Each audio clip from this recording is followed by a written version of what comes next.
the single greatest threat to our health and well-being, but at the same time, there are many factors and challenges that prevent young people's views and perspectives from being integrated in the decisions that affect them the most. One of these key factors is capacity building.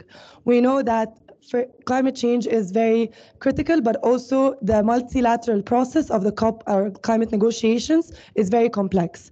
And this limits the accessibility of the process, but also the accessibility for young people, particularly the most affected and the most vulnerable settings, to access and to have their insights integrated and heard. And this is why it is of utmost importance to prioritize capacity building, increasing their understanding, increasing their meaningful participation, empowering them with the competency, with the tools in order to participate meaningfully, to be able to reflect their needs directly into the process, not only at the global level, but also at the regional level within Africa and at the national level in their own countries to drive the necessary climate action that they need. One good example of that is what we did in Egypt when we were hosting the COP27, and we recognized the importance of institutionalizing the role of young people within the team that facilitates the negotiation process. And this means that we appointed a youth envoy, which is a position that I am very fortunate to have. But the idea is that to have this role as a key representative, someone who is able to understand the priorities of young people, reflected in the design, the delivery of the climate conference, but also inject that in the outcome decision that mandates countries, next presidencies to do that. And we're very also inspired by the COP28 UAE leadership in appointing a youth climate champion, an amazing team, and really working towards institutionalizing this role and having that not only at the global level, but also at the national level, where young representatives are institutionalized in their governments as focal points, as advisory groups, working sustainably and meaningfully into the climate policy processes. So now we're going to begin our session. I'm very excited to be moderating this amazing panel. But before we start, I would like to welcome Mr. Mrs. Abshu Halishami from the Office of the Special Coordinator for Development in the Sahel. We would like if you can kindly give us opening remarks.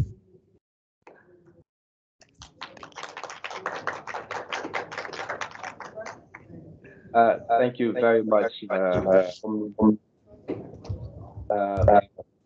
Ladies and gentlemen, esteemed youth delegates, dear young people, good morning. On behalf of Mr. Abdoulaye Majay, Under-Secretary General and UN Special Coordinator for Development in the Sahel, it is a great honor to deliver this message on this very important theme, the pathway to meaningful youth engagement in policy making, a topic which is not only important to the complex realities of our times, but fully resonates with a common global aspiration. Let me start by applauding UNFCCC and partners for this laudable initiative, bringing together young leaders to discuss this topic. One of the key lessons we learned from the COVID-19 pandemic is the invaluable role of young people. Across the world, we saw the youth leverage their demographic advantage by displaying incredible resilience, innovation, and dedication to helping communities and the world combat the pandemic. They were key players in supporting governments and policymakers to develop policies and technologies that helped save lives and reduce the damage we would have witnessed. Your dedication, your energy and passion were and still remain an inspiration for us all, especially as the United Nations system, which is another proof that as a population group, you are the driving force behind every meaningful change. As world leaders gather in New York this September to reflect on practical ways to deliver the 2030 Agenda for Sustainable Development, I am positive that if your demographic dividend is well leveraged, we can find lasting solutions to the many challenges we face on a daily basis, including in terms of accelerating the implementation of the SDGs. Ladies and gentlemen, we are gathered here today to think collectively ways in which young people can play an active and meaningful role in shaping and informing the various policies that affect their lives, our communities, and our world in general. The question of youth and empowerment, therefore, is not and should not be an empty word or phrase. As I mentioned earlier, the recent COVID-19 happenings and the role young people played prove to us that really young people are not just the leaders of tomorrow, they are the leaders of today, and they are showing it. In 2015, the UN Security Council passed Resolution 2250 on youth peace and security, a landmark policy which aims to advance 5 strategic pillars such as participation, protection, prevention, partnerships, and disengagement and reintegration. Resolution 2250 on youth peace and security, as well as Resolution 1325 on women, peace, and security, call on member states to give young people and women a greater voice in decision making at all levels, especially through their effective participation. Therefore, integrating you and your considerations in decisions and policy making processes cannot and should not be a passive narrative, but an intentional act.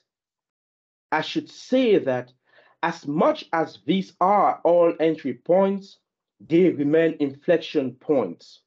Ladies and gentlemen, the development of policies is the everyday function of our societies as they define and orient the path or actions which our societies take. Policies touch on every aspect of our lives, from education to healthcare to the environment to food systems to employment and to climate change, just to name a few. And as key actors, the participation of young people in such policy making or in actual delivery processes is not only crucial for the successful development of such frameworks, but it is critical for their effective rollout, their buy-in, and implementation. But how do you, as young people, ensure that you are not left behind when such policies affecting your lives are being developed? There's also a tendency for some young people to create a myth in their minds that policy making or change processes can only come from above. This is not accurate. Real change starts with and from around you. A sure path for you is to start at the grassroots or local level. You should engage in your local communities, youth-led organizations, your local governments, traditional and community leaders, and to understand the challenges your communities face, noting that your active involvement at this level is an opportunity for learning, for collaboration, exchange of ideas, and usually it leads to visible and impactful change. We must deepen partnerships and enhance collaboration between the young and the old generations through intergenerational dialogues. As young people, never be shy to lead or to play a leading role when you have the chance to. Never shy away from contributing to building or strengthening the governance systems of your communities. Young people must not be afraid to run for public office, nor to underestimate your chances of winning an election. Running for local elections is a great route young people can go through to influence key decisions and policies that affect their lives. As I mentioned, building partnerships is a key pathway for influencing policy making at all levels. When young people participate in local youth corners, peace clubs, national youth councils, regional and global networks such as Youth Connect Africa, Youth Connect Sahel, the Pan African Youth Union, the UN Youth Assembly, COP, you are sure that as an individual and as a collective, you are contributing to policies that shape our world and things that affect your lives. As is known, the youth constitute about 65% of the population of Africa. And from a development perspective, they are an economic and social capital for the continent and the world. If we desire to achieve the development aspirations in this decade of action, it is our collective obligation as development partners to accompany young people by dedicating tangible investments for youth-driven initiatives. But how do we ensure their actual participation in discussions that are designed to directly affect or benefit them? How many youth and women have a seat on the decision-making table?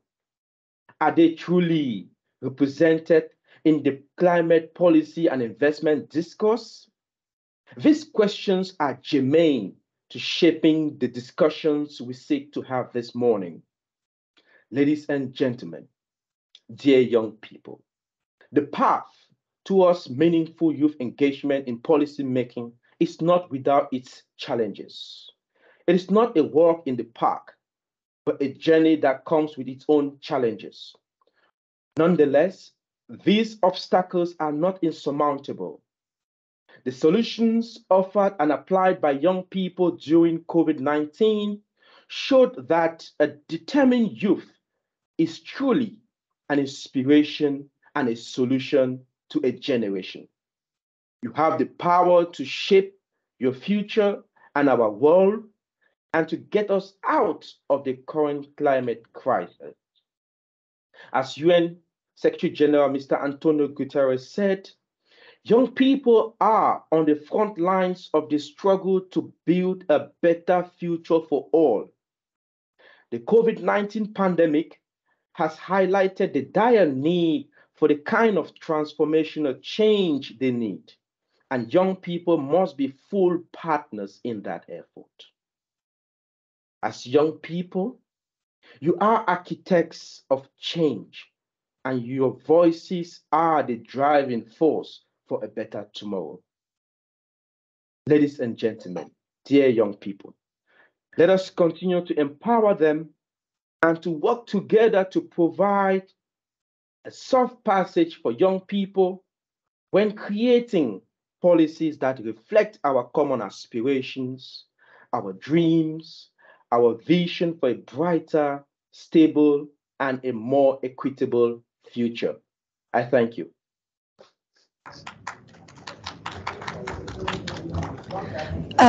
Thank you so much, Mr. Asu, for your inspiring calls to action, for really taking us through the importance and the mechanisms by which young people can participate, the importance of our views when it comes to political participation, when it comes to developing partnerships, being involved at all levels, and really paving the way for our panel discussion.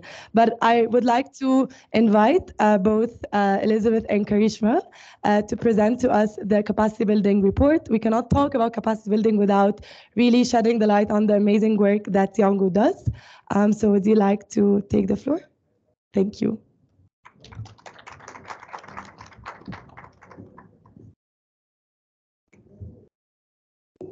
Can we minimize?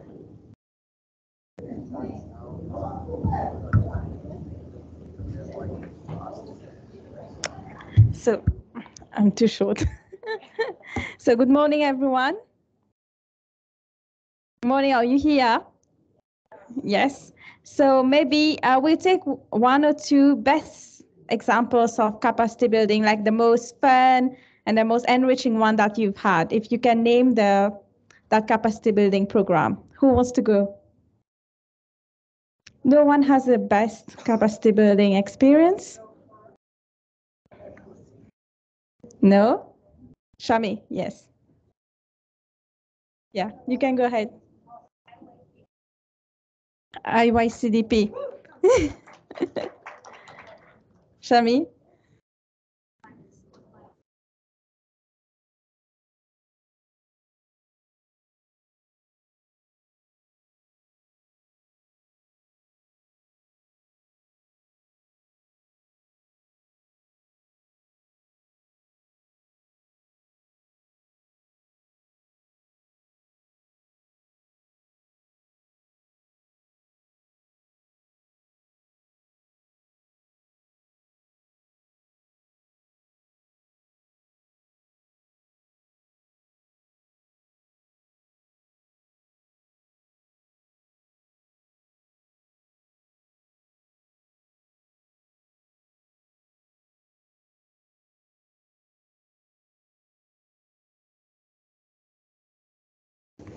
Okay, I'll mention the Global Climate Youth trainings that we are currently undergoing by Oxford Net Zero and the Global Youth Coalition. Thank you. Yeah. So just to have, that was a mini wake up activity, and also to share about from your friends, you've heard different type of capacity building programs that are mushrooming these days. And it's good because us youth are getting more attention, and we are also getting the support that we need from various institutions, organizations, and even universities, like you heard. For example, Oxford is rolling out programs related to climate change. But that said, it's being done, but we need to know in what format it's being done, and also the structure, if it's appropriate for the youth, if it's it's tailor-made, it's customized, and so on. So that was the rationale of doing a very short survey, and this report is very short as well, just to provide a snapshot of how capacity building is being shaped, and also what is the needs of the youth. So this survey was conducted by Yongo. So we are the youth constituency of UNFCCC. It was to understand the needs of the youth, as I mentioned, on a global level, but we are very much happy to launch this report here among African youth. And it was meant to inform policymakers on the gaps and that would hinder the participation of youth. So like inform those that are curating programs on capacity building, on what are our expectations, where are those gaps, and so on. So we had almost 500 responses from the survey, and it was distributed in 4 languages, so English, Spanish, Portuguese, and French. So we did this effort as well. The notion of youth and capacity building has been embedded into, the COP processes, and also we have been lobbying a lot to have this aspect of capacity building adopted by different parties or even at COP. So since COP21 in Paris, we have seen that there is one day dedicated for youth and future generations. So every year during COP, we have a youth thematic day. So this year as well, it's here. We are being consulted. Thank you, COP28 team. And it's going to be shaped by the youth, for the youth. And the Glasgow Climate Pact reinforced this aspect, whereby it states that we need to ensure meaningful youth participation by also having representation on multilateral level, local and national decision-making process. That said, last year we even saw a children and youth pavilion, and in Sharm el-Sheikh, which was very busy. It was one of the most busy pavilions that we had. Programs, we give space for youth, and this year the pavilion is going to be here as well. So we are building momentum, and we can see that it is becoming more engaging. Sorry. And then we have the Action for Climate Empowerment implementation, whereby it also give capacity building and empowerment to youth. So that said, you can see these are very few and meaningful initiatives that we have, but it's beyond that. For example, we have Youth4Capacity, we have the COP28 team, YCC team have their own delegate programs, and I'm with the High Level Champions Finance Fellowship Program. So, and the Global Center for Adaptation has its own fellowship and advisory board. So we can see that the capacity building is increasing, but we need to know like what is informing these capacity building programs and also in what way it's being done. As mentioned, it was a global survey, but it was highly skewed towards African responses. You can see that most of the response come from Africa, and most of the respondents were also part of Youngo, but we also had like 24% of the respondents that were external of Youngo. And in terms of languages, we found that most of them responded in English, but we also had, a good response from Spanish and French. So that shows like if you you bring down the language barriers, you bring translation, then you can increase, the participation of youth as well. So some of the youth in the survey, we had detected like the familiarity to youth to COP processes. Most of them mentioned that they are very familiar to COP processes, but when you ask that like open questions or, and so on, it does not seem that they had a good understanding of the COP, and how to meaningfully get engaged, or even like how to put a contribution towards the COP processes. And also they all show that there is a need for capacity building. Now, where would that need and what form would that capacity building requirements take shape in? So they wanted to know more about the role of the Conference of Youth and the Global Youth Statement. So here I'm showing a picture of the Global Youth Statement from COP27. So this is like a statement that we do every year, coming from bottom level, grassroots level, to regional level, and to global level. So we compile every statements, inputs, declarations that you do, not only from Youngo, but in external organizations. We welcome that, and we compile everything called into a Global Youth Statement. On average, we can have like 40,000 signatures, but we are like promoting this, and we want you to be advocate for the Global Youth Statement. You can, if you Google the Global Youth Statement, you're going to have the version of it and what it entails in terms of key outs for each thematic areas. We also saw that they were keen to know more about the participation at COP. We've seen like more and more youth delegates are being brought there, but what is the engagement, how is the engagement being shaped? What is the purpose, the plan of action of them going to COP?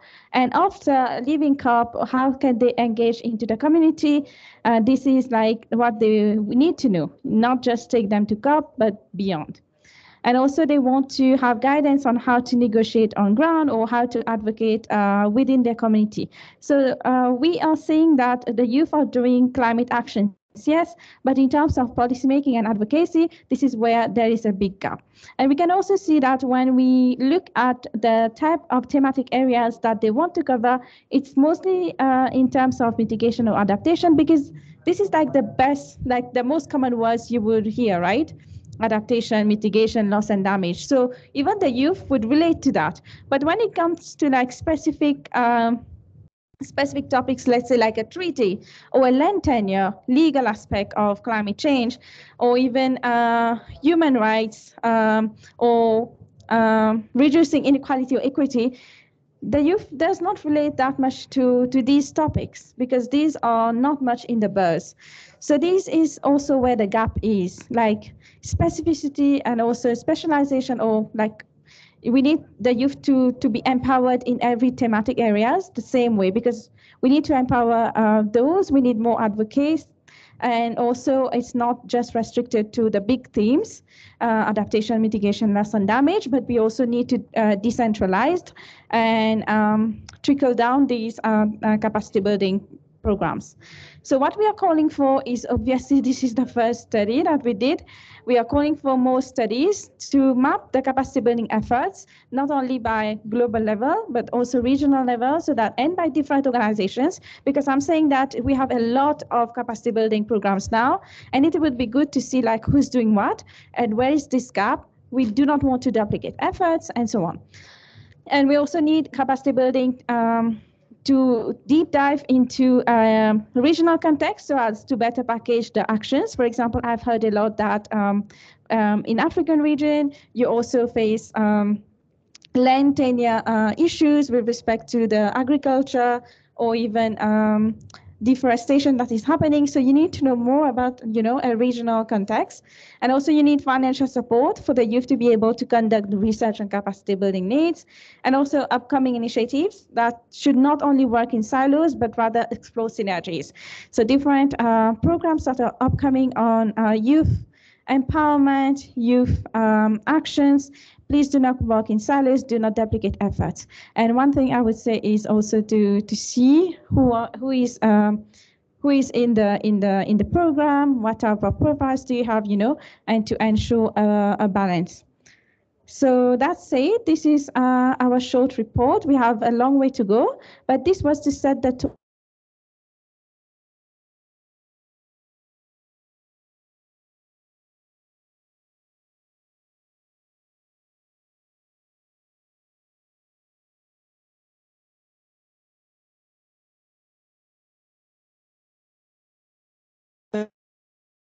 took the time and you made a really powerful landscape mapping of the capacity building needs. It's also very interesting how some areas are higher than others, but at the same time also providing the right resources to increase the capacity in the right way according to the needs that are being mapped. So thank you so much for sharing that. And now we're going to transition to our very exciting panel discussion where we are going to share more examples of what is happening at the global level, but also at the regional and at the local level when it comes to building the capacity of young people and the different and the diverse initiatives that are being done. So I would like to, first of all, invite to the stage we have with us Rakutu Nirina. I hope I said it correctly. So she is the national focal point of ICA. ICA is the Malagasy Youth Coalition on Biodiversity, Climate Change, and Desertification. Thank you for joining us. And now it gives me absolute pleasure to also invite Wudaid Al Hassan. She is the head of youth and education at the COP28 presidency. Our third speaker, we have with us Teddy P. Taylor. She is the ACE focal point for Liberia. Yes. And then finally, Brenda, I would like to invite you, Brenda Mwali. She is really one of the key policy actors within Yongo. So we heard about what Yongo has been leading when it comes to capacity building, and we see all these amazing. I'm going to start with you in terms of, we know that youth advocacy and capacity building at the global level is very critical, but it's also important to see how this can also trickle down to the national level and having the right mechanism for effective, what best governmental institutions can do in terms of reorienting mechanisms for youth participation, either creating new mechanisms or reorienting existing ones to increase the participation of young people in climate policy processes. Thank you so much, Amir, for the introduction. Except that I'm he, not she. So it's important to jumpstart this conversation looking at meaningful youth participation, and I'm happy to outline and underscore the word meaningful because it tells you how important youth participation is, and it also outlines that the participation of young people is not just ordinary, right? We must be called to the table. We must be given non-judgmental support to harness our potentials, and et cetera, et cetera. So looking at youth participation in policy making processes is a kind of action oriented oriented process. Institutions involve interactive process affording them the opportunity to have control over the resources that affect their lives. So from the perspective of Liberia, looking at Liberia as a case study, Liberia has taken steps in making meaningful youth participation, not only at the national level, but also international level. So we have been able to organize the National Youth and Civil Society Environmental Secretariat. That secretariat is a conglomeration of youth institutions across the country. That institution, the secretariat looks at only institutions that are directly involved into climate change. You have that constituency, you have the database of a particular group of institutions, youth-led institutions that are directly involved into climate change issues. We are also proud to be part of the Climate Youth Negotiator Program organized by the CYMP.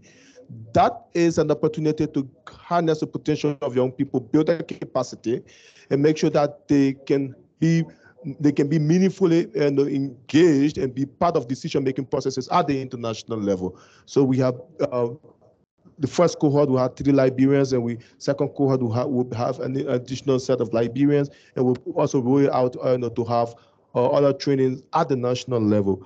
Again, I can safely say that Liberia will kickstart the executive director of the EPA Youth Advisory Board beginning the first quarter of 2024. What that board will try to do, that Youth Advisory Board, is to provide guidance and direction to the executive director. The Environmental Protection Director is the national institution that superintends the affairs of the environment and climate change. So we want to have a youth advisory board for the executive director, so that they can help him to advise him on youth programmatic issues, right, that affect their life and how they can be meaningful. They can meaningfully participate in issues that border around climate change and environment.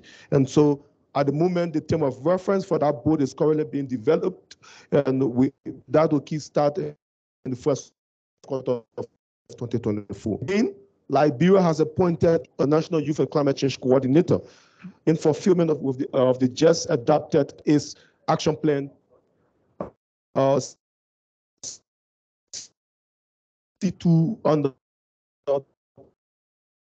tools and support, looking at meaningful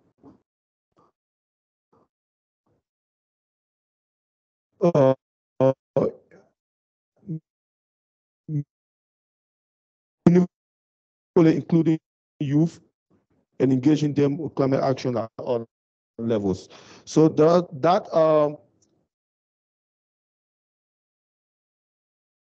with support from other negotiation blocks, both in SB 56 and in Sharm el-Sheikh.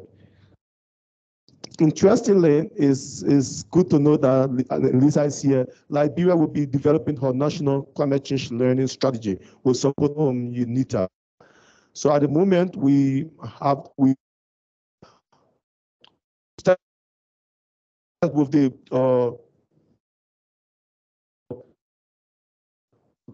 developing reference for consultants. Just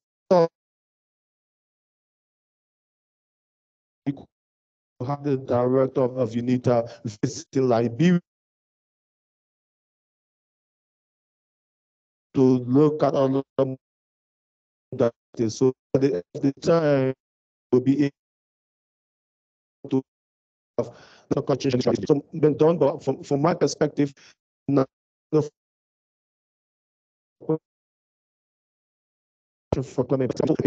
without having a youth advisory group, having a national focal point, and this is a really meaningful way of having young people integrated, especially not just, as you said, at the local level, but also at the global level within COPs and other SBs and other spaces. So thank you for sharing. With that, I'm going to turn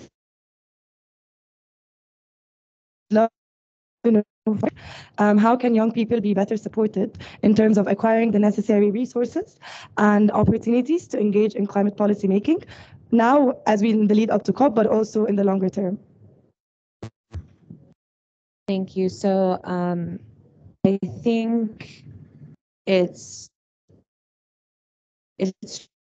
really the building component of this important. That's going to really be the key to ensuring that we are building the right knowledge for youth to be able to actually participate in negotiations or in the discussions in a way that's actually productive.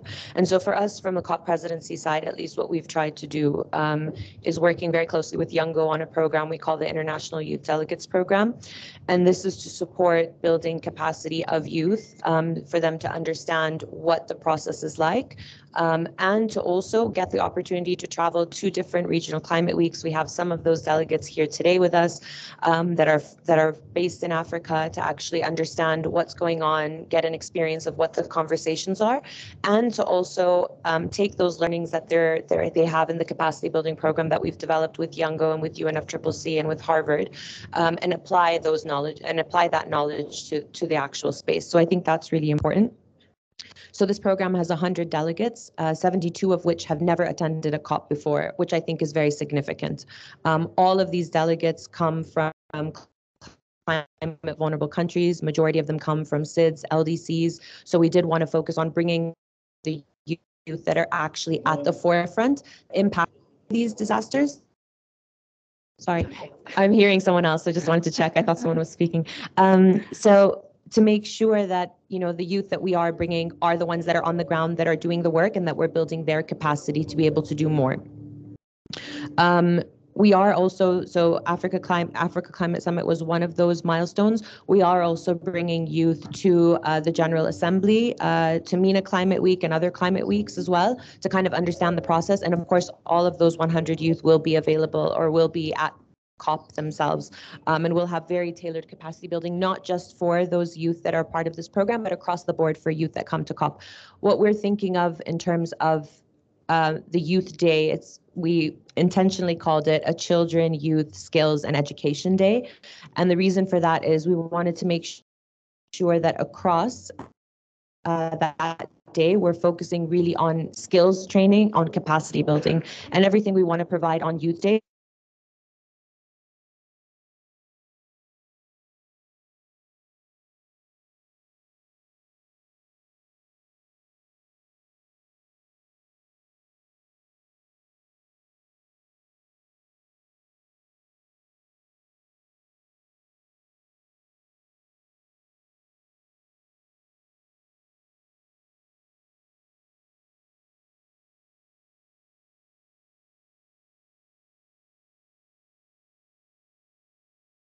of the second week of COP, which we hope will energize everyone for the rest of the COP. Basically, make sure that also create key themes that are happening across the 2 weeks. So what are the great projects that youth are working on in energy, and how can we spotlight those during those 2 weeks, in finance, in adaptation, in food and health, which is a new topic that we're driving through COP this year. And one way that we are looking to actually make sure that all of this work continues for COPs moving forward is that we do have a youth climate champion, which Omnia mentioned, is a continuation of the great work that even that component into that role, just to make sure that ensuring that there's capacity building being done specifically with the right youth, and providing them those opportunities. Thank you. Yeah, thank you so much for sharing great work. And it's also exciting to see not only there's a very complete program, both for the 100 delegates, but also for young people who are going to be there at COP. And it's also important to see and to give them the space to spotlight their amazing initiatives and interventions. So thank you for sharing. Now I'm going to move on to Katya. And we want to focus a bit on African young people. Particularly, we know that in Africa, young people are disproportionately affected not only by climate change, but we also see the scarcity of resources, the economic crises, as well as complex geopolitical issues that we are facing. But at the same time, we also have incredible initiatives, policy demands, and powerful asks that we would like to see shaping the global discourse. So from your perspective, how can African in youth as a collective shape the regional as well as the global to ensure that their needs and their insights are reflected for further ambitious and, more importantly, just climate policies and their implementation. Thank you so much for the question. So first of all, let me share about the capacity building inclusion. The common issues on capacity building is not only about the technical support. It's not only about the knowledge, but especially about the visibilities of the youth in front of the climate change, youth who are on the rural area. So we can also talk about the efficiency and the adaptability of the training that we provide to them. And most of the time, we are always focused on technical training. So we don't consider the real needs of youth. And in my country, youth didn't have opportunity to share their opinion. Youth haven't really, they don't need their real needs. So if I ask you here with a quick real response, can you respond that what youth really need really? Sure, you also said maybe you never had a direct response to share with our needs and our proper needs. So, and this kind of situation, if you don't share our opinion, someone else will take it for us. Someone else will decide on our place. So instead of training on leadership, communication, personal branding, they start by technical training. And yes, we got the technical knowledge, but then and when, how are you going to use it? So there are lack of mentoring, there are lack of evaluation of the efficiency of the training. I very much agree, and thank you so much for sharing these very important needs in terms of having the right balance, but also prioritizing the needs of the young people. What would they like to get training on? What can help them build the space for themselves, but also really integrate the voices and their needs the most. So thank you for sharing. Just a small follow-up question, if there is anything or call to action you would like to see in terms of addressing these barriers and challenges and the lack of integrating these important perspectives. So in our organization, ACA, you know about on the planification of our roadmap to COP28. So we are accepting how to address their needs on the planification and the consultation. They bring them back at the table. The result of this consultation is discussed with the government, is discussed with the stakeholders who are our partner. So as you can see, we didn't consider youth as a beneficiary. They are the main actor of the program of consultation, and that's why we can mobilize all young members of the coalition to bring their opinion on what they are really needs to his addresses with the stakeholders on the training and to be more inclusive and to get all the information on the grassroots communities. We were working with UNICEF, with the report. We working with all stakeholders who had the advocacy on how we can engage youth and how we can respond to their needs. Thank you so much. So Brenda, I'm going to turn to you.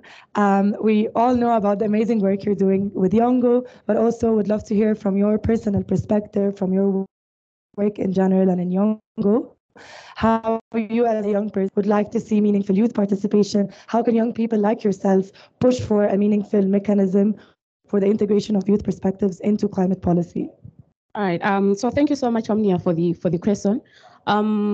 being someone who is like working, especially at like grassroots level, and also involved in like a lot of policy development as well as policy consultations at like country level, there are so many things that I've gotten to learn in the process because it's one thing to talk about young people and hard to say, okay, we're going to provide them with capacity and find out about their needs, but to actually put that into implementation, it's another thing.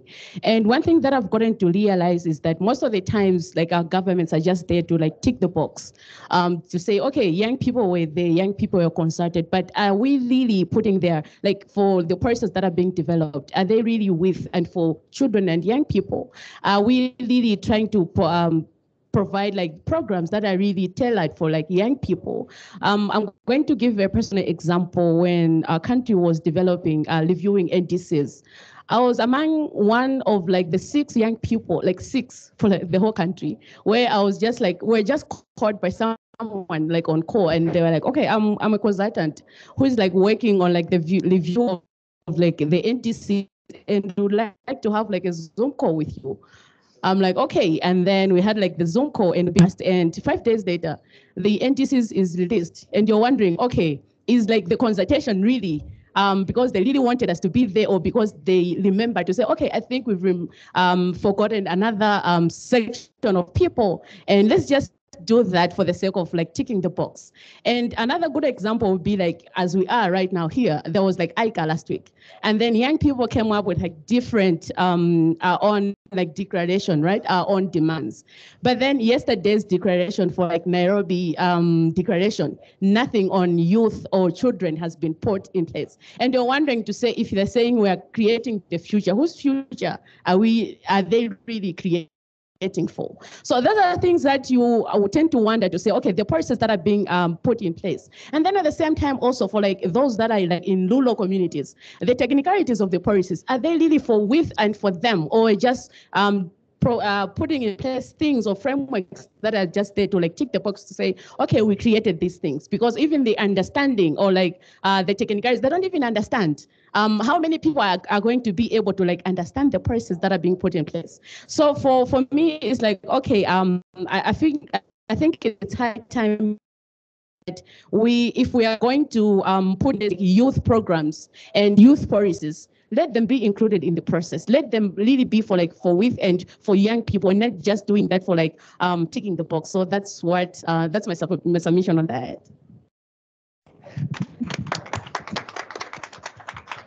Yes, thank you so much, Brenda, for sharing. And we've all been through these tokenistic exercises. We're always calling on really good, don't have siloed summits, and really having a meaningful integration of whatever demands are being said, and saying that reflect actually, referred to as the global declarations. And thank you for pointing that, even seeing that it's important for us to recognize, call on for it, and to hopefully, since you are working on the national level, what intervention, how can we change that?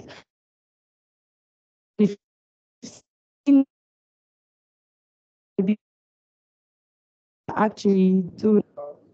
Hello. Liberia had a very different experience. During the revision process of Liberia's ND, there was a massive engagement with the Beacon office, and so we were able to benefit from our Promise initiative. We got some funding to have this dialogue, and that dialogue got people from the country.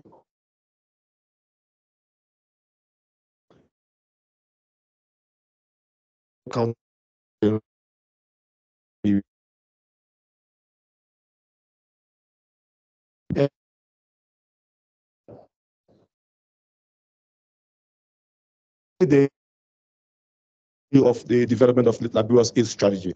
So we are moving. Like I said, the COP is not we are not there yet, but I'm seeing it from the perspective of the cup being half full instead of the cup being half empty, being empty. So we need to engage more. There are lots to be done. And we need to knock on the doors of all our partners. We need to actively engage the children. There's a reason why going back, there's going to be some conversations with UNICEF. We need to involve, in Liberia, we have the children parliament.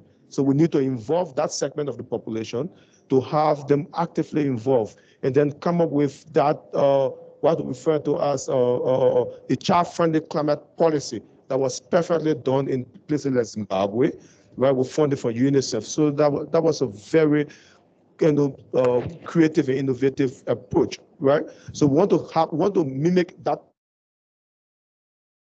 it in Liberia to see how we can be able to engage children and create that climate-friendly policy where you can have illustrations in that policy to help them better understand the issue of change and be able to make informed decisions. Thank you. Thank you. Yes, thank you again for sharing the great work Liberia is leading. I will give the last remarks to it because we know that UAE has been for many years shifting the narrative and moving, as Katia said, from young people from being recognized as beneficiaries to actual equal natural partners. So you have the floor. Yeah, I think, can you hear me? Yeah, okay. So I think for the UAE and I think for Africa and for majority of the world, we are a young country. We have a young population. And I think very early on, it was important to recognize that when you invest in people, you invest in results. And I think that's a great story that the UAE has been able to share. And it's the story that we want to inject into the COP process from a presidency perspective. And so I think that's why we took the effort very early on as we went on our listening tour and our COP president went on a listening tour. We always made a point that youth were a part of those consultations and he had the time to spend with youth. And that's part of the reason why we developed or continued the great legacy of COP27 and had a youth climate champion is because we realized that needs to be the focus. And what we've been able to do with this youth climate champion and this amazing team that we have that we've been able to build under this climate champion team that's really working hard on making sure that youth are integrated, are working hard on capacity building, are ensuring that we have, youth programs and even programs for children. We're even looking at safeguarding of children. So I think a lot of what we're trying to do is really inject that hope, that inspiration that the UAE brings as a young country into the process and providing that opportunity. And I think through our Youth Climate Champion and through our Youth Climate Champions team, we're really working hard to do that. I would say that, and maybe just to pick up on the last point that was mentioned, or the last 2 points, I think it's really important that, and this is something that we've called for very strongly in a letter that our COP president sent, that was signed also with the UN Youth Envoy, and was also signed by our Youth Climate Champion as well. And it called for specifically member states to make sure that they include youth as a part of their delegations. And it's a call that we continue to push for in all of our engagements. We want to make sure that youth are a part of the formal process, that there are youth within the negotiations and that they're there and they have a meaningful role, which I think is important. They're not sitting in the back, but they actually have the opportunity to represent their countries. So we're doing this in the capacity building program that we have. I know there's amazing other capacity building programs that are also trying to do this, but I think as a presidency, what we try to bring is elevate that and communicate that to member states. And so what we're hoping for with the work of everyone in this room and hopefully with Yango and colleagues is that we end up having, the largest delegation of youth that are represented in the negotiations at COP. For us as the UAE, I think it's 50%, correct me if I'm wrong, team in the back, 60% of our negotiations team is under the age of 35. So basically our full negotiations team is youth. So I think that's a really good example, and we go to COP with that, and we hope that that inspires other countries to do the same, because at the end of the day, the issues that are happening are being faced by youth. And so it doesn't make sense that decisions are being made without them at the table. And I think exactly as you said yesterday, Her Excellency Shamma, who was also speaking on a panel with Simon Steele and Selwyn Hart, mentioned exactly the same thing on the declaration. She was reading it right before she went up on stage, and her first reaction is like, where's youth? And then we were like, where's health? Where are all these amazing topics topics that we're talking about that are just not captured. So how do we make sure we bridge that gap? And I think as a presidency, that's what we will try and do. But the more we can only do that with collaboration of everyone in this room and youth. But for us specifically, it's a high priority. We hope that we can, elevate this in a way that is meaningful. And again, if there's any way that we can continue to provide that platform, please speak to myself. The team is here. We'd love to think about how we can elevate this further. Thank you. Perfect. Big thank you to our panelists. Thank you so much for sharing all these amazing concrete examples, but also sharing the challenges that we would hope to discuss in the next session and work together during the last 2 days of the Africa Climate Week and really follow up on it from now until COP28, which we are very excited about, but also beyond that. So thank you again. Now we're going to move on to the second part of our session, which is all about hearing from you, from the participants around your capacity building needs. But before that, I would like to introduce UNITAR to give us an overview around the developing policies and national climate change learning strategies.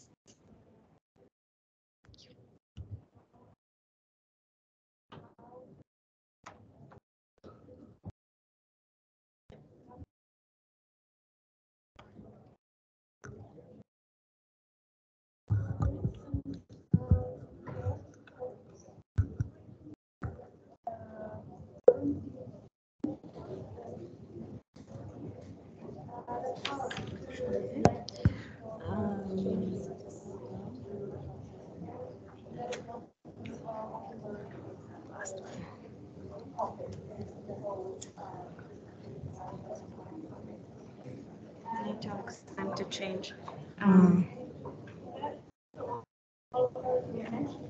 The clicker.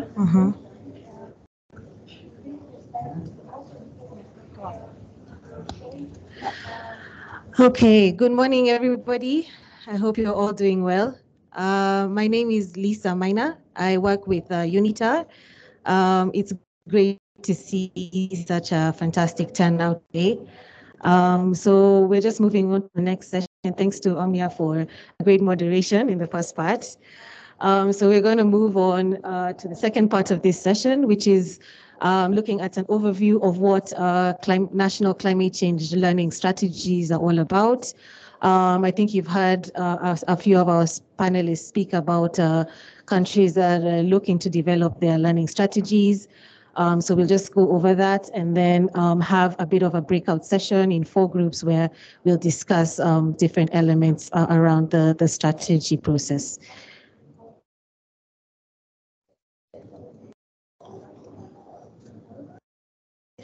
Okay, so to begin with, maybe I'll just give an overview or introduction of what UNITA does under the UNCC Learn program. So UNCC Learn is a learning partnership. So it's the One UN Climate Change Learning Partnership. It is hosted by UNITA, the UN Institute for Training and Research, that hosts the Secretariat of UNCC Learn. It's a partnership that involves over 36 multilateral organizations, and we are currently active in over 30 countries.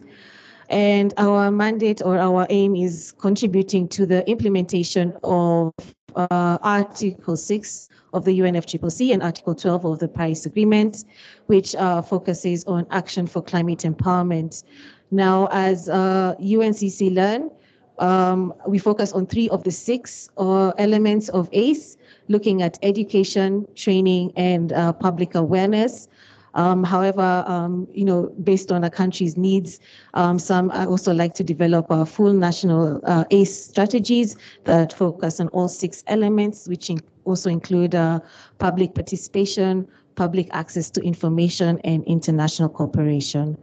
So through this initiative, we support our partner countries to strengthen individual and institutional capacities to address climate change. 2021 to 2025 phase. Our new phase focuses on 4 pillars, looks at country engagement and country support, looks at strengthening national learning institutions, It looks at youth engagement, and it looks at working with citizens and professionals and building capacities for them. For youth engagement, we are building up our portfolio of youth engagement in climate action. And one of the initiatives that we support is the Climate Youth Negotiator Program. We work with the Future Leaders Network that builds capacities of youth delegates that have mandates within the national delegations for negotiations in COP. And we are currently in the process of that program, where we are almost just past the halfway mark as we run up to COP28. And that program is also very holistic in that one of our panelists mentioned not just technical skills, focusing on technical skills, but also looking at soft skills, the arts of negotiation, strategies, and tactics, looking at listening and communication, networking. So it also focuses on these soft skills that can complement the technical knowledge gained. So I just wanted to give an overview of what the key elements that feature in policy documents. This is just an overview, but of course it differs from country to country. But usually it has the national context that presents the situation of a particular country, what challenges they're facing. There's also a section on the policy objective, what the policy aims to achieve. It also looks at institutional arrangements, how will different government ministries and working together with other stakeholders, how will they drive the implementation of the policy developed? It looks at the financing, where will we get the money from? So from national sources, domestic revenue, how much will go into supporting the implementation of that policy, and also looking at support from external partners like development partners. And it usually also features implementation and monitoring and evaluation. So as UNCC Learn, we support, as I mentioned, we support countries to develop climate change learning strategies. And these focus on different areas depending on the country's priorities and needs, looking at education, training, capacity building, and public awareness. And we usually provide a guidance or a proposed methodology of the process of developing these national strategies. We'll go into detail looking at each of the steps. And we also provide a guidance note that's available on our website, uncclearn.org. And it's available in 3 languages.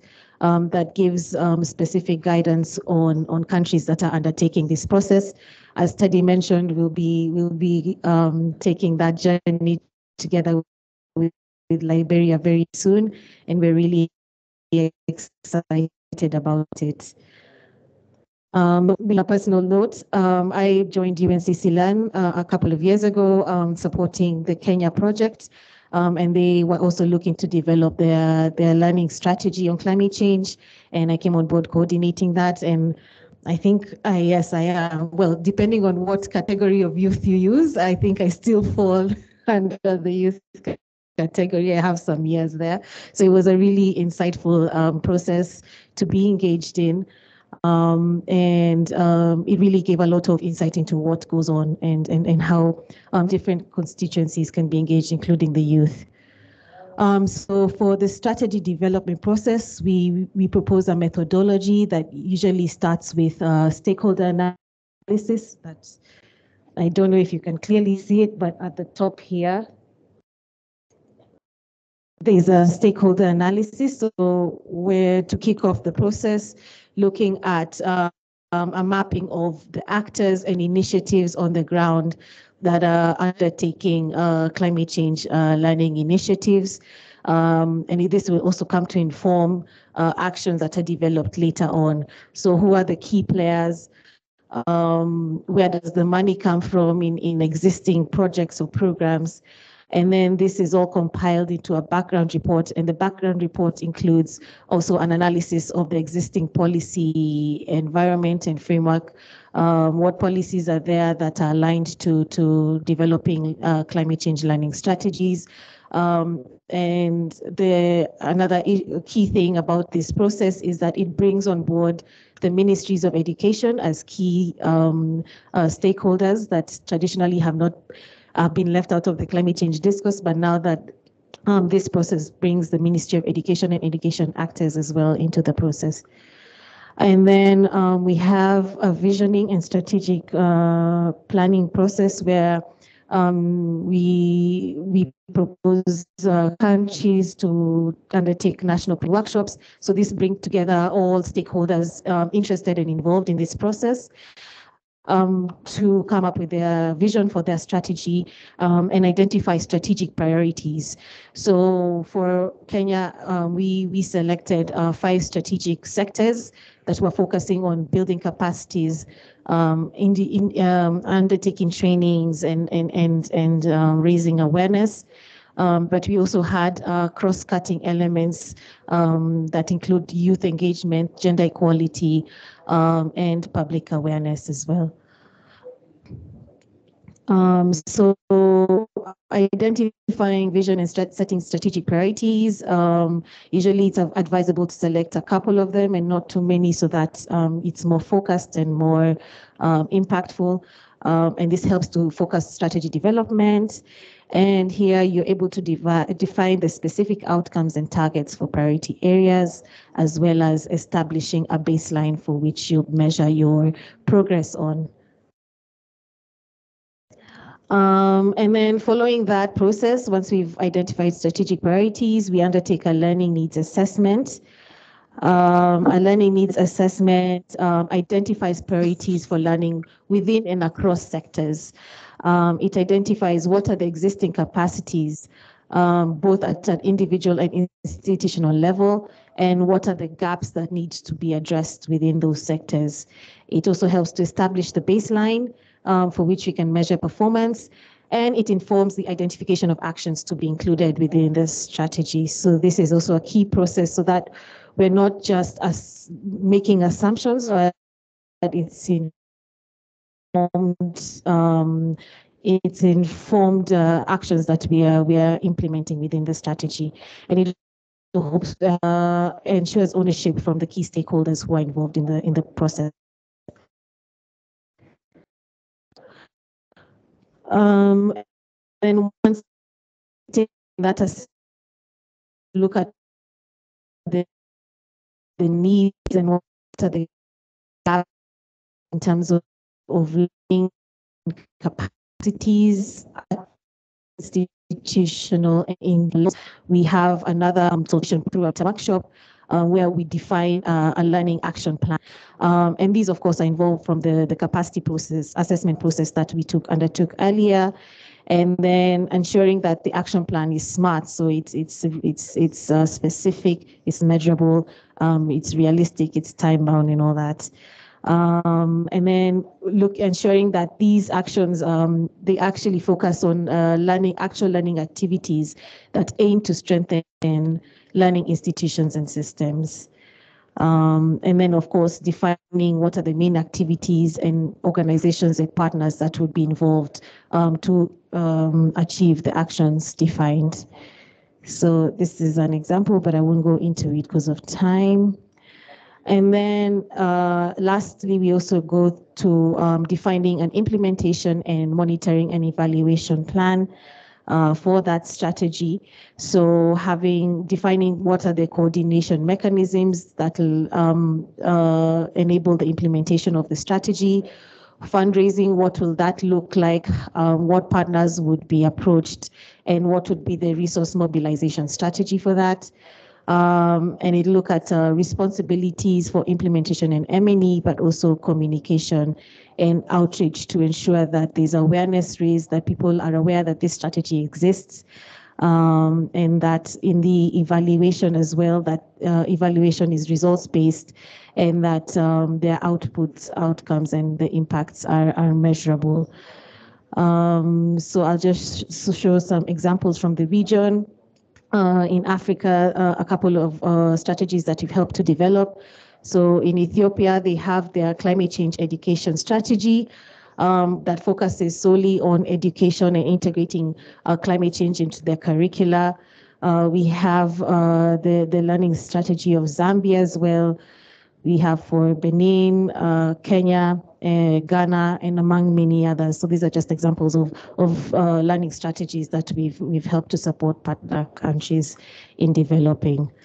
Now, because of time, I'm sorry I ran through that. I just wanted us to have a bit of time to also discuss amongst ourselves and have a bit more practical session, just based off of that very quick presentation, but it'll be made available later for you to go through in detail. So we wanted to have a breakout session where we go into 4 groups. To kind of discuss a couple of elements that we've presented here, and imagining yourself in the shoes of a decision maker, what these various elements would entail in detail. So we just had a hypothetical scenario here of a country that is looking to develop.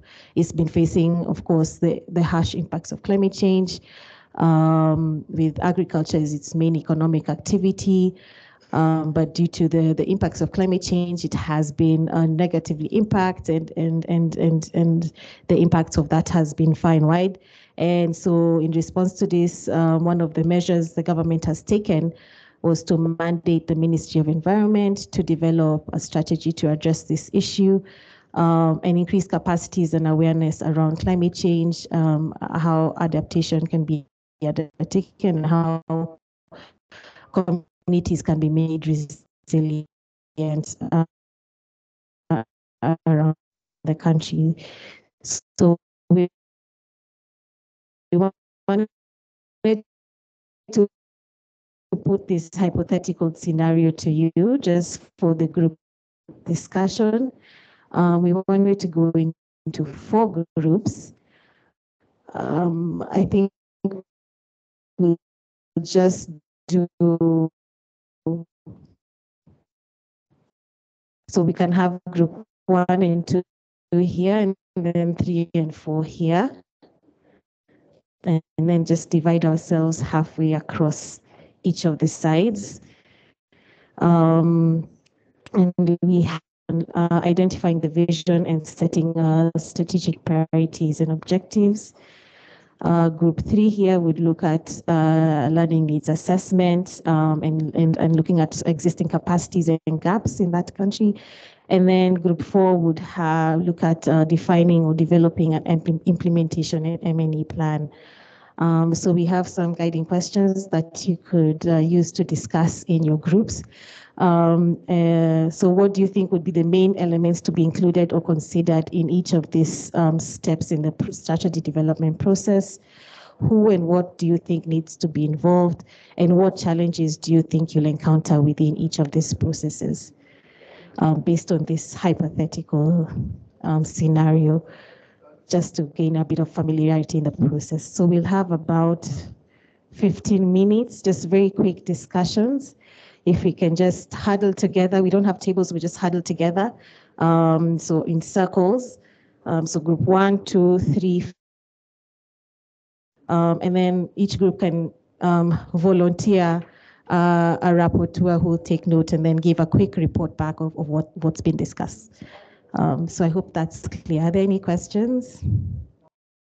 No? Great. So we don't have a lot of time, so if you can just huddle really quick in our circles, just to discuss these questions based on that scenario.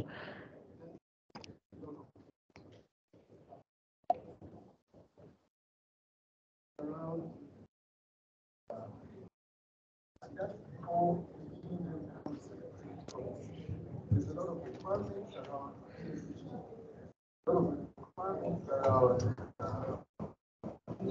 social safeguards, among others, and trust.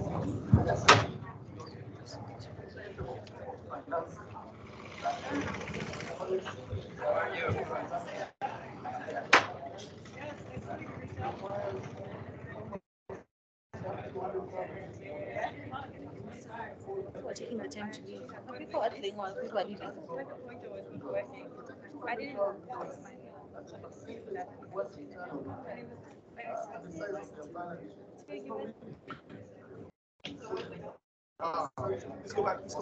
Oh, sorry.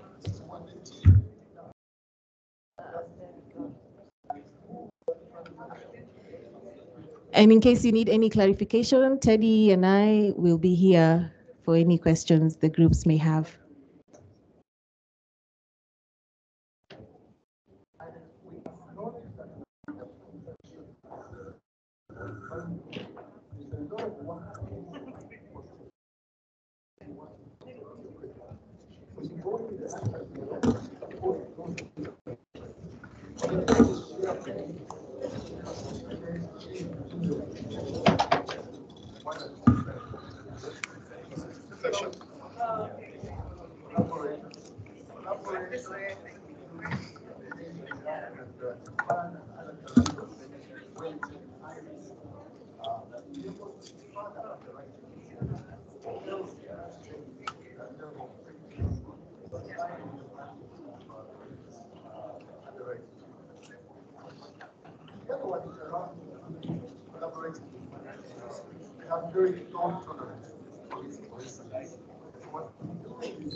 the time and say, I'd like you to give me a potential capital and bring my things. But you have to take your commitment from someone. If you're raising capital, for instance, 5%, you can't go and lend and subfinance, otherwise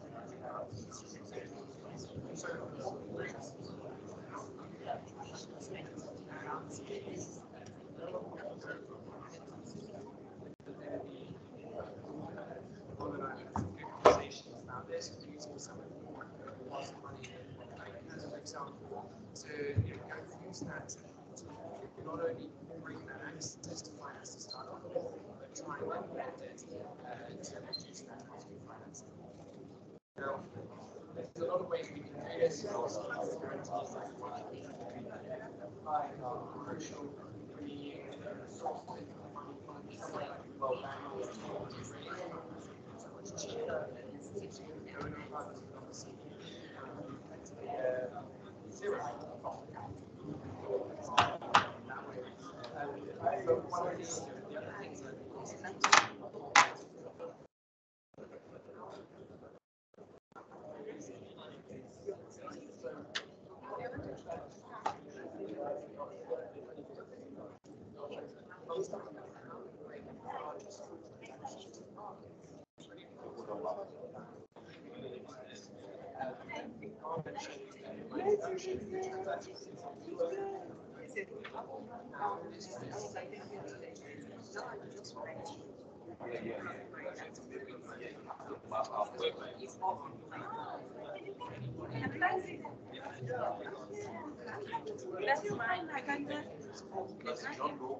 Yes, yes. I want to meet you finally. Do you know Pamela? The national coordinator. Evolution.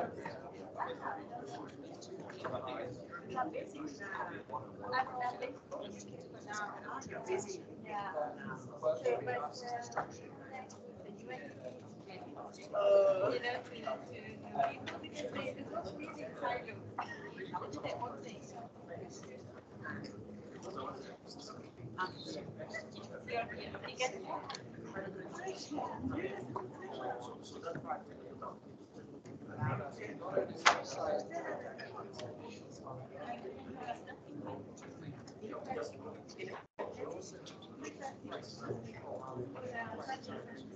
Yes, it's doing getting better. Yes, as you said,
First one is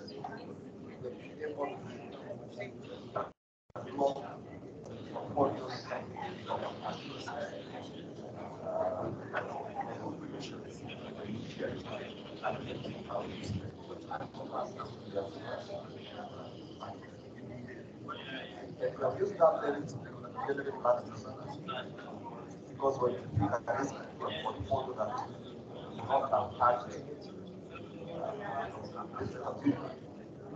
then you start generating learnings on how can you innovate around this when you pick up at least the portfolio which is covered 60%, 70%. So we take that time to learn. So because the end game is to learn by learning to at least client it's covered by guarantee. And if you innovate around your products, related how you understand the market and all that. So that then you're not losing guarantees forever. So that people don't even put guarantees risk your portfolios. So very good upside in terms of that. But of course, as we discussed, your issue of costs what cost but there is not just cost. It's this cost versus utilization of the guarantee. And we are innovating around APIs. How to develop APIs around guarantee utilization. And the question is, if you're not utilizing the guarantee, if that the guarantee was not necessarily mass-produced, or just this number. What is this? So we are developing methods and question how we consumer guarantee from Africa guarantee market. We are now moving days around that. So there's a cost element, but if we are utilizing that guarantee, this is our portfolio. Then we're not worried about. But we are seeing a cost of 1 million a year, and you're still doing business as usual, then that's the carrying. So those metrics, those KPIs is what we're trying to and look at the issue of pipelines, because when you pick a guarantee and you don't have a pipeline, then you're just constant. And our thinking model, where now we have a social impact engine that creates pipelines for the bank, is how we are trying to go around that. And we started that years ago. Now, SMEs are about $2 billion. Pipeline that has come from social engine that they do the business plan, and now they are positioned over $2 billion. So that's kind of which is some of the challenges that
I love the stats earlier. I think we had to look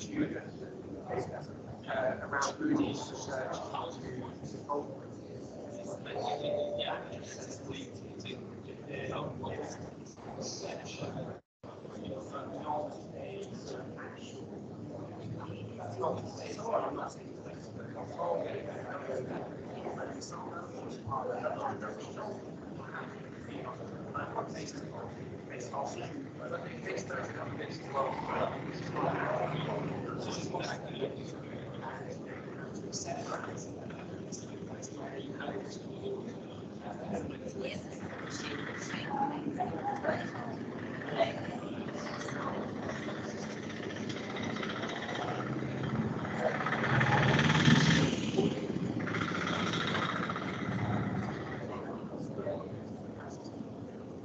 biggest challenges of data is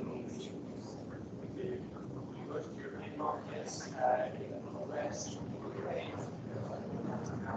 it's not a European market, unfortunately.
Carbon markets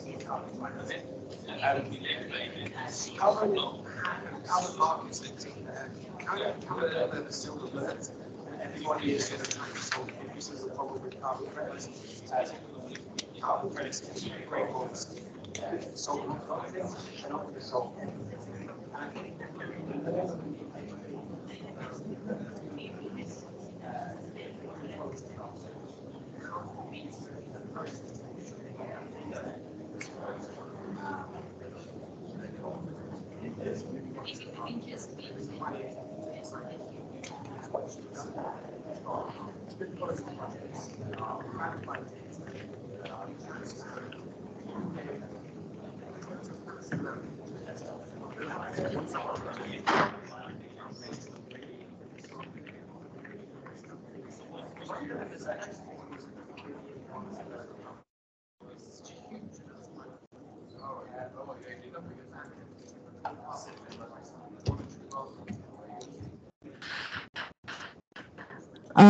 Okay, I think we can wrap up our discussions.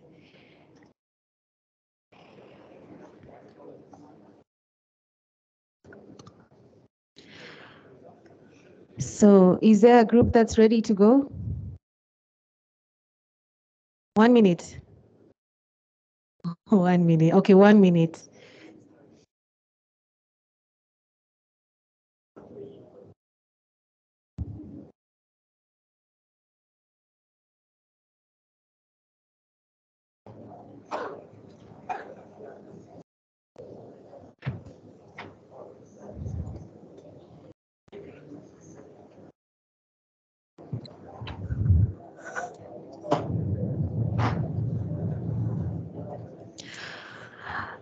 Okay, maybe we start with group 1. Okay, group 1.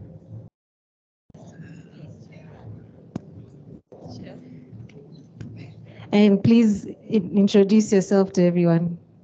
Okay.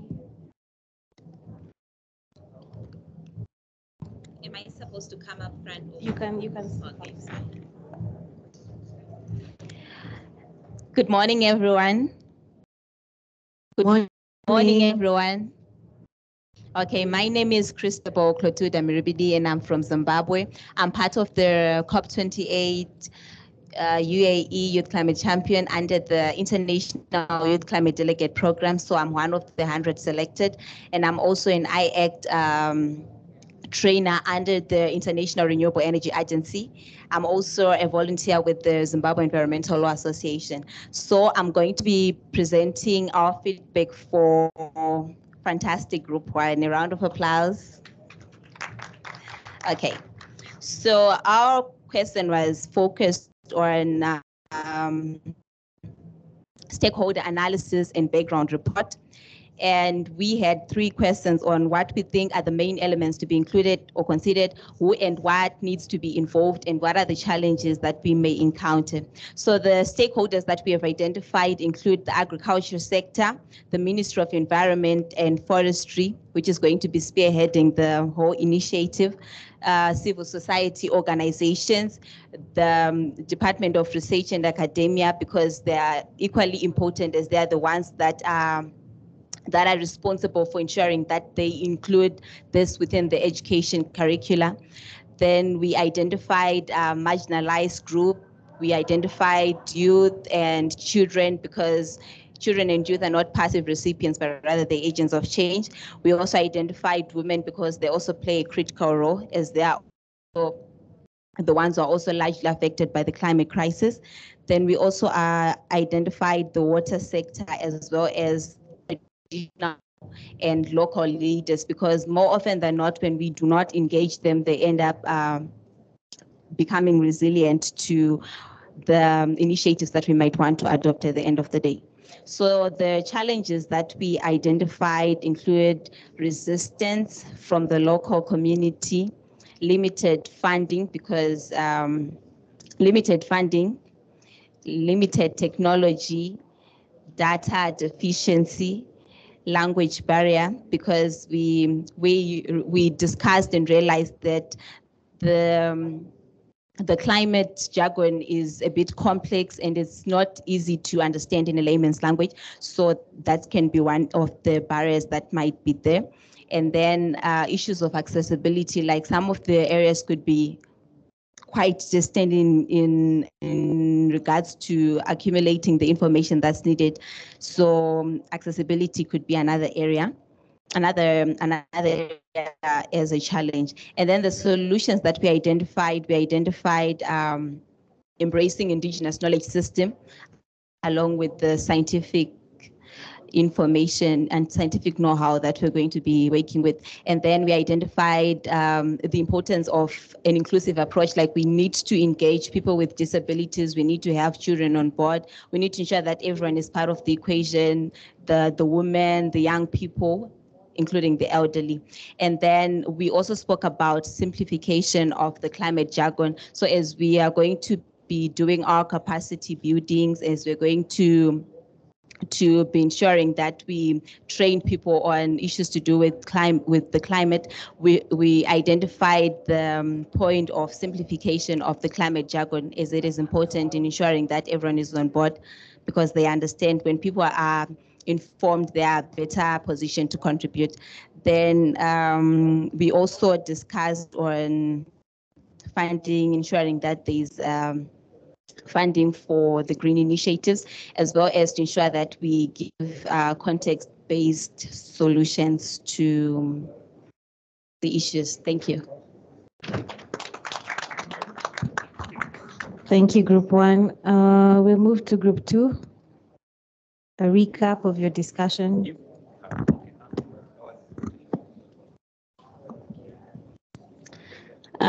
Thank you so much. My name is Gracie Sarumes Chula, and I am a Malawi delegate. Unfortunately, I think my group didn't know that. So our vision is to have an Africa with zero hunger, built from resilience and adaptation measures during climate change events. So hi, my name is Esther. I'm going to share about the strategy that we are going to use as a group. And our strategy is to champion for climate resilient agriculture in our communities through education and capacity building. My name is Akisai Mitame. I represent the Kajiado Beekeepers Group. And the second strategy that we're going to use in ensuring that we achieve this is by improving the soil fertility by planting crops that minimize erosion. The third one is minimizing on farming techniques that encourage soil pollution by using organic techniques. Hi, my name is Lucy Muturi. I'm an environmentalist, and I'm going to share one of the objectives. The first one is to advocate for the achievement of sustainable and resilient agricultural practices. Yeah. Yeah. We okay? Okay, thank you. I like that. The whole group was participating. That's great. Clap for Group 2. Group 3.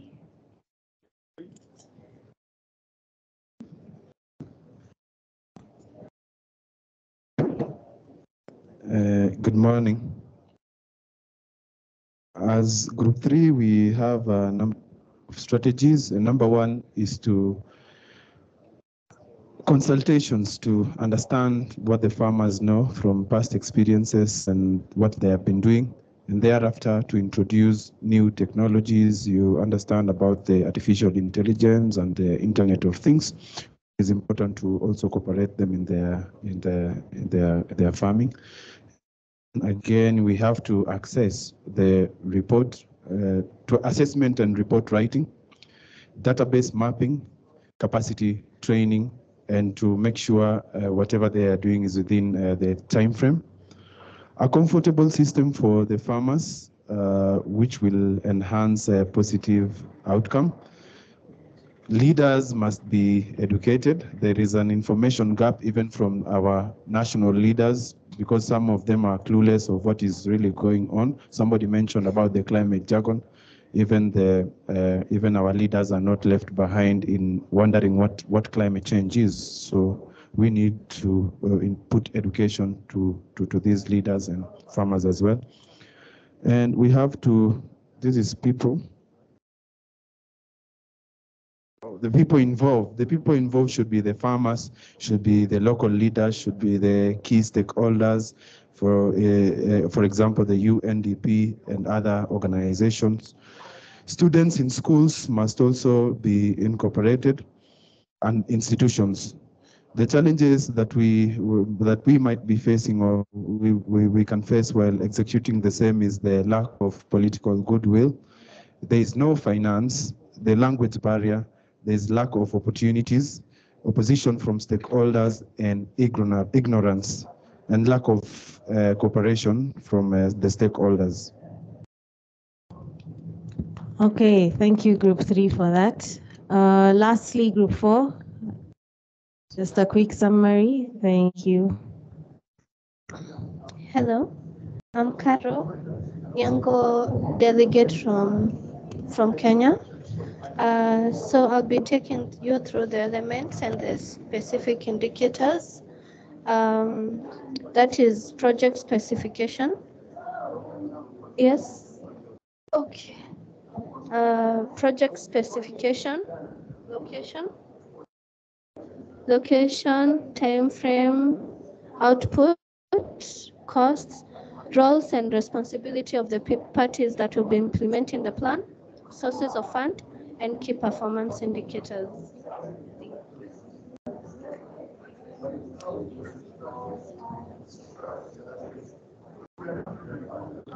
Hello, my name is Alexander. So the who and what needs to be implemented. We have seen we need to involve the Department of Planning. We also need to involve the community CBOs. We also need to involve the farmers, involve community, specific donors. We also need to have a consultant and expert in the field, and to also have evaluators. What also needs to be involved is the forum, training workshops, financial awareness, different technology. There is participation through meetings and strengthening. So thank you. Hello, so Gamaliel, I'll take you through the challenges that may be encountered. One of the main challenges will be policy and political challenges. So navigating the political dynamics and policy changes can impact the implementation of climate adaptation measures. Data availability, for the most part, there may be limited or unreliable data on climate, agriculture, and socio-economic indicators, which can hinder accurate analysis. And so we also have resource constraints, so which can come in inadequate funding, technology, and human resources required for the comprehensive M&D efforts. Thank you. Okay, thank you, Group 4. So I think that wraps up our session.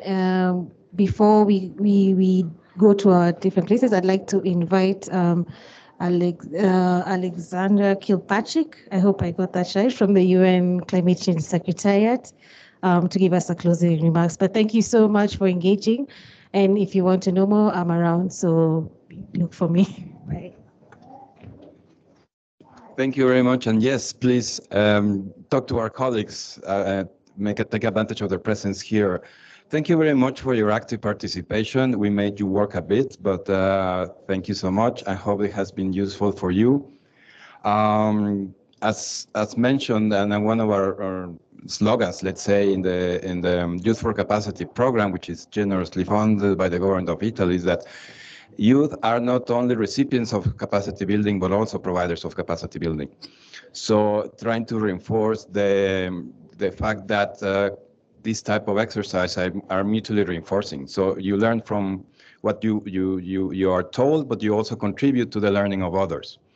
So I think this is very important to highlight, particularly when we're talking about the engagement of youth in policy implementation, policy development. So I really hope this session has been productive for you, and that you can bring home some of the findings you have acquired, or the insights from this session that can help you build or strengthen your own capacities, but try to transmit that knowledge and capacity back home. So thank you very much. That won't take more of your time, and wish you a very successful day, and looking forward to continue engaging with you. Thank you very much.